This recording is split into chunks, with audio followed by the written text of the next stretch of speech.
Witajcie maszketniki. Dla jednych maszkety to są kaugumy, szokolada albo futermeloki, a dla inszych wuszty, krupnioki i rzymloki. I dzisiaj gadamy o tych drugich. Są my u Krzysztofa Utraty w starowiejskich specjałach. Wiecie jak tu wunio? Nie macie pojęcia. Niebo na ziemi.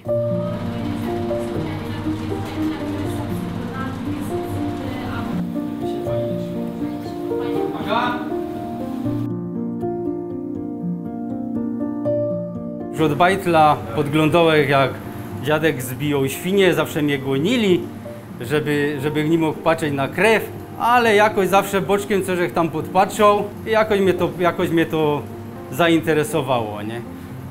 Później godą to puda się uczyć za masorza, nie? Byłem taki drobny, chudy, do niczego niepodobny. Mam go do kaj, pójdziesz tam taki mały, ani świni nie uniesiesz, no spróbuj, a nie? Jakoś się to udało. Pierwsze kroki to były, ze starym masorzem trzeba było po piwo lotać, nie?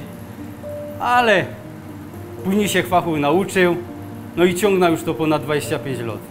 Miałem kilku mistrzów, którzy mnie tego nauczyli. Zawsze mi padali, że tego se nie możesz obrzydzić. Dużo ludzi se wędzi po chałupach samych, dużo jednak jest zbijania, także chyba to wracają ludzie do tej tradycji, bo już tej masówki mają chyba dość.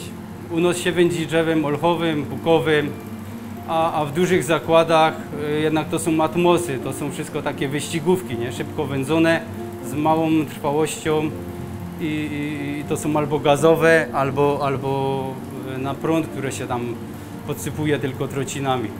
Czyli czas wędzenia jest znacznie krótszy i ta trwałość tych wędlin jest mniejsza.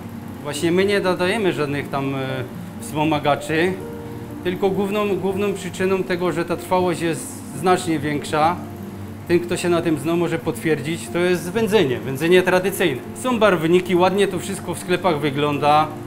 Paniusiom się to na pewno podoba, bo to się fajnie świeci, kolorowe, a jak się to wrzuci do wody, no to woda jest później czerwona, nie? Teraz trudno cokolwiek, żeby coś było innego, bo teraz wszyscy wszystko robią. Jeśli ktoś zrobi, to stara się to jakby podpatrzeć i robi podobne, nie? Może i lepsze, nie?